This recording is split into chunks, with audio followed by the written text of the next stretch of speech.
افسانہ خواہشیں سراب ہیں، تحریر منشا یاد، آواز خلیق الرحمان۔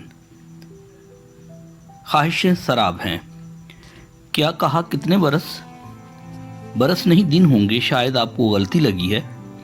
ابھی تو میں پنگوڑے میں لیٹا منہ سے بوتل لگائے بڑے مزے سے دودھ پی رہا تھا، اور وہ عورت جس کے بدن سے میں نے جنم لیا ابھی یہاں تھی۔ اب میری بات پہ یقین کیجئے، میں بالکل سچ کہتا ہوں۔ میں نے ابھی چند روز ہوئے زندگی کی ابتدا کی ہے، یقیناً آپ کو مغالطہ ہوا ہے، مہربانی کر کے ذرا پڑتال کر لیجئے۔ وقت کے سلسلے میں ہمیشہ مجھ سے ناانصافی ہوتی رہی ہے۔ مجھے یاد ہے ایک بار میں امتحان کا پرچہ دے رہا تھا اور ابھی میں نے اپنا رول نمبر ہی لکھا تھا کہ ممتحن کی گرجدار آواز سنائی دی، half the time is over. اس کے بعد مارے گھبراہٹ کے میں کچھ بھی نہ لکھ سکا، میرے ہاتھ پاؤں پھول گئے اور آنکھوں کے سامنے اندھیرا چھا گیا۔ اور اب پھر غالباً آپ نے وہ سب مہو سال بھی میرے کھاتے میں ڈال دیے ہیں جنہیں میں نے خود نہیں گزارا، وہ خود مجھے رونتے ہوئے گزرے ہیں۔ لیکن آپ کو دیکھنا ہوگا کہ ان شب و روز میں کتنے میرے حصے میں آئے اور کتنے ایسے ہیں جنہیں میں نے خود کو کرائے پر چڑھا کر بسر کیا۔ جن شب و روز نے مجھے زندگی میں کوئی لذت یا خوشی نہیں دی، انہیں میرے کھاتے میں ڈالنا ہرگز درست نہیں۔ انصاف کا تقاضا ہے کہ وہ سب شب و روز جو ایک جیسے تھے اور ان گنت تھے، انہیں ایک ہی شمار کیا جائے، اور ان سب برسوں کو بھی میرے حساب میں شمار نہ کیا جائے جو میں نے لوگوں اور چیزوں کے نام یاد کرنے میں صرف کیے۔ یہ چیونٹی ہے، وہ بادل ہے، یہ پنکھا ہے، وہ تختی ہے۔ پھر مجھے الف سے انار اور بے سے بکری رٹنے کی تلقین کی گئی، حالانکہ جب انار اور بکری موجود تھے تو اس سے کیا فرق پڑتا تھا کہ انار کو بکری اور بکری کو انار کہا جا سکتا۔ لیکن میرے پیدا ہونے سے پہلے ہی ساری چیزوں کے نام رکھ دیے گئے، اور میرے لیے ضروری قرار دیا گیا کہ میں ان ناموں اور رسولوں کو ازبر کروں اور ان سے سر منہ ادھر ادھر نہ ہوں۔ انار اور بکری کے بعد بھی برسوں مجھے لوگوں اور چیزوں کے نام یاد کرنا پڑتے، اور میرے قیمتی دن، مہینے اور سال بکریوں، گھوڑوں، تختیوں اور بادلوں کی نظر ہو گئے۔ اسی طرح ہر طرف آدمی ہی آدمی تھے، سب کی شکلیں ایک جیسی تھیں، بہت تھوڑا فرق تھا، اور بظاہر یہی لگتا تھا کہ ایک ہی آدمی بھیس بدل کر ہر جگہ گھومتا پھرتا ہے۔ لیکن پھر پتہ چلا کہ انہوں نے ایک دوسرے کے الگ الگ نام بھی رکھے ہوئے ہیں، اور مجھے یہ نام یاد کرنا پڑے۔ نہ صرف نام بلکہ ان ناموں کے ہجوں کی مخصوص شکلیں، آوازیں، زیریں، زبریں، پیشیں۔ مجھے نہایت افسوس ہے، میں اس فیصلے کو نہیں مانتا۔ میرے ساتھ ہمیشہ زیادتی کی گئی ہے، یہاں تک کہ میرے پیدا ہونے میں بھی میرا اندیا معلوم نہیں کیا گیا۔ کیوں ابا؟ کیا تم دونوں میاں بیوی نے میرے وجود میں آ جانے سے پریشان نہیں ہو گئے تھے؟ اور اماں، کیا تم نے اپنی فطری جسمانی بناوٹوں میں تبدیلی کے خوف سے مجھے اپنی کوکھ سے نکال باہر کرنے کے جتن نہیں کیے تھے؟ یقین جانو ماں، میں نے تمہارے زہر آلود بطن کی قید میں بڑے مشکل دن گزارے۔ وہ زہر اب تک میرے رگو پہ میں رچا ہوا ہے۔ اگر میرے بس میں ہوتا تو میں کسی مامتا سے لبریز کوکھ میں منتقل ہو جاتا، لیکن سارے فیصلے مجھ پر ہمیشہ ٹھوسے گئے، ورنہ اگر میں اپنی پسند اور اپنی مرضی کو دخل ہوتا، میں خود فیصلہ کرتا کہ میں کس صدی میں، کہاں اور کن لوگوں کے درمیان میں پیدا ہونا چاہتا ہوں۔ لیکن والدین کے انتخاب سے لے کر رنگ، نسل اور عقیدے کے انتخاب تک میرا اپنا کوئی چوائس نہ تھا۔ میرا قد، شکل و صورت اور آنکھیں، جن کی وجہ سے بعد میں کئی طرح کی پیچیدگیاں اور مشکلیں پیدا ہوئیں، میرا انتخاب بالکل نہیں تھی۔ میں جس گھر میں پیدا ہوا اس سے بہتر اور روشن گھر اور بھی موجود تھے۔ میرے والدین سے بہتر لوگ میرے والدین ہو سکتے تھے۔ اگر میرے منہ میں سونے کا چمچہ لے کے پیدا ہوتا تو مجھے بہت سے کام کیے کرائے مل جاتے اور میرا بہت سا وقت بچ جاتا، لیکن مجھے رشتہ دار بھی بنے بنائے ملے۔ یہ بد مزاج اور بد صورت آدمی میرا ماموں ہے۔ یہ 3 آدمیوں کی خوراک ایک وقت میں کھا جانے والا حریص شخص میرا چچا ہے۔ یہ چڑیل سور عورت میری پھوپھی ہے، اور یہ بھوکی بلی کی طرح ہر وقت میاؤں میاؤں کرنے والی عورت میری خالہ ہے۔ ان سب کا کام میرے راستے میں روڑے اٹکانا، میری کامیابیوں پہ حسد کرنا اور ناکامیوں پر بغلیں بجانا تھا۔ میں زندگی بھر نیکیوں کی گٹھڑیاں اٹھائے हर एक दरवाजे पर दस्तकें देता रहा, मगर मुझे नफरत और हसद के सिवा कुछ न मिला। खाला जान, अकबर अच्छा लड़का नहीं है, आप समीना का रिश्ता वहां ना करें। बहन, मैं सब कुछ जानती हूँ, ये अकबर से अपनी बहन का रिश्ता करना चाहता है। अकबर ने समीना को तलाक देकर इस चिंडाल से शादी कर ली है। हाय बहन, मेरी बच्ची को इन लोगों की नजर खा गई है। मुझे अपने महदूद और मखसूस माहौल से दोस्तों का इंतखाब करना पड़ा। मैं उन्हें बारी बारी साल हर साल तक आजमाता रहा और नाकामी का मुंह देखता रहा। वो मुसीबत के वक्त काम आने के असूलों पर इस कदर सख्ती से कारबंद रहे कि मेरे काम आने के लिए वो मुझे हर खुशी से महरूम रखने और अपने एहसानात के बोझ से कुचलने की कोशिश करते रहे। मैंने जिंदगी का बहुत सा हिस्सा उन्हें आजमाने पर सर्फ कर दिया। आखिर इतने बड़े नुकसान की कुछ तो तलाफी होनी चाहिए। माहौल के इंतखाब में भी मेरी पसंद शामिल नहीं थी। मैं जिस गली में चलता वो आगे जाके बंद हो जाती, सारे रास्ते घूम फिर कर वापस आ जाते। मैंने अपने माहौल के दरमियान मुताबिकत पैदा करने की बहुत कोशिश की, मगर वो इतना तंग और सख्त था कि मैं बार बार उसकी खिलाफ वर्जी के जुर्म में पकड़ा जाता और तन्हाई के जिंदान में डाल दिया जाता।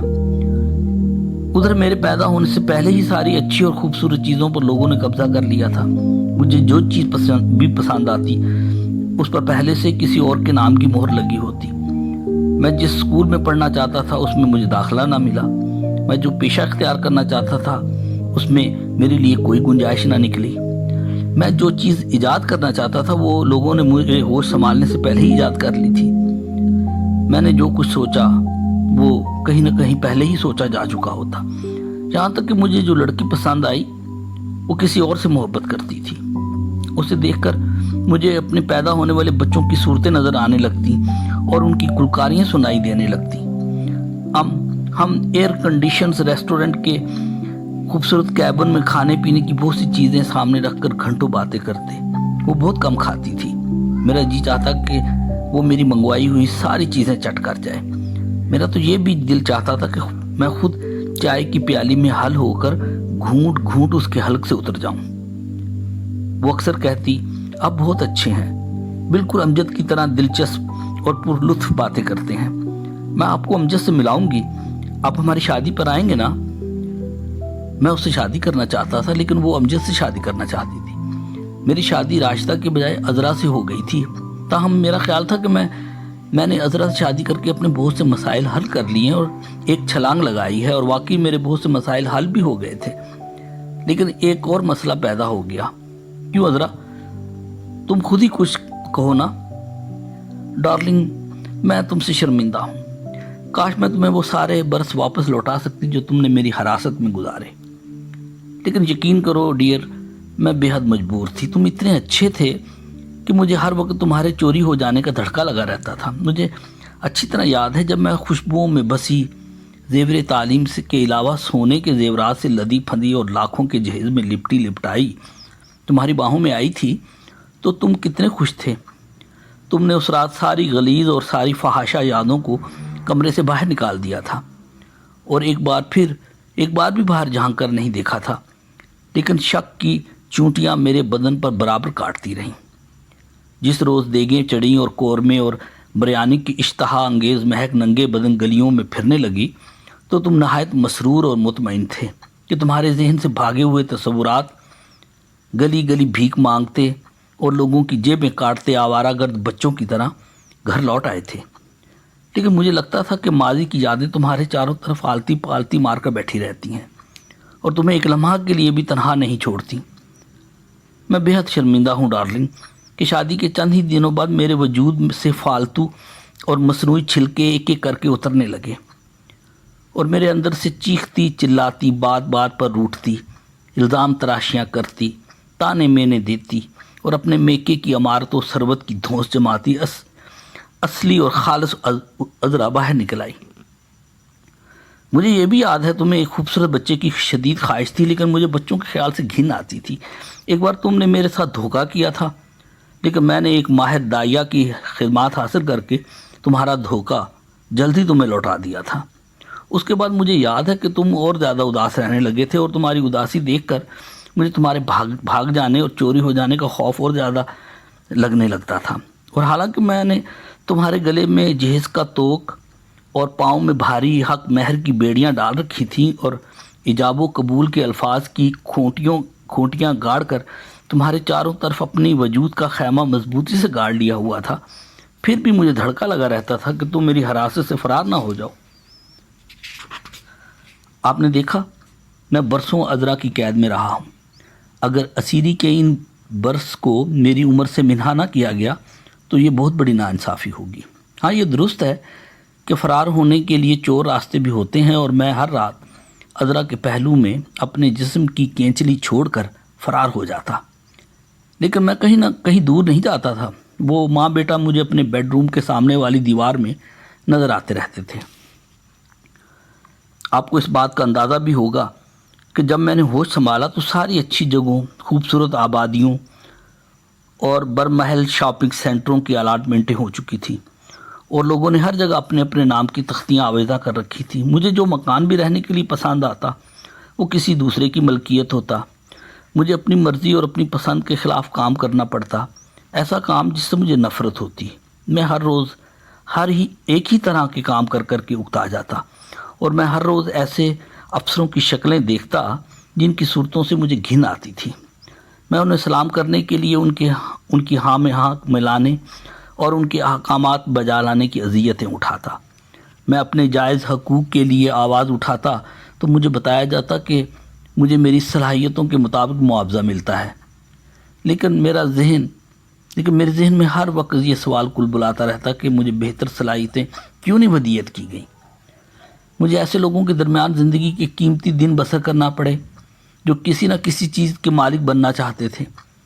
जिसके हाथ जो चीज़ आती थी वो इस पर सांप की तरह कुंडली मार कर बैठ जाता था।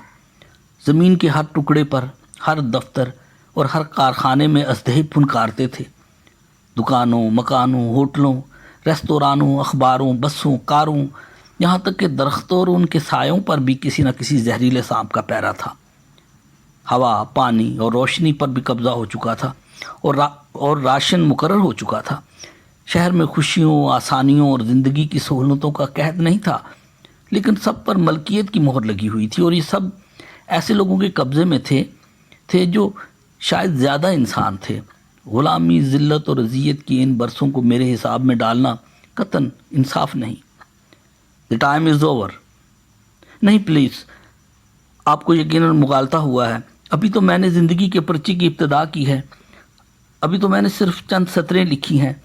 अगर आपने अपने ऐलान की तस्हीह ना की तो मारे घबराहट के मैं कुछ ना लिख सकूँगा और पास मार्क भी हासिल ना कर सकूँगा। क्या ऐसा नहीं हो सकता कि एक बार फिर से वक्त और पर्चे की इब्तिदा की जाए? वैसे भी जो चंद सतरें मैंने घबराहट में लिखी हैं वो टेढ़ी मेढ़ी हैं, अल्फाज लिख लिख कर जगह जगह से काटे हुए हैं और इनके हिज्जे भी दुरुस्त नहीं। I am sorry sir, very sorry sir, मैं अभी तक रफ़ करता रहा हूँ। अगर मुझे एक बार और नई कापी दे दी जाए तो मैं इसी पर्चे को नहायत साफ़ और खुशखत लिख सकता हूँ। मुझे अपने तजुर्बे से फ़ायदा उठाने का एक और मौका मिलना चाहिए।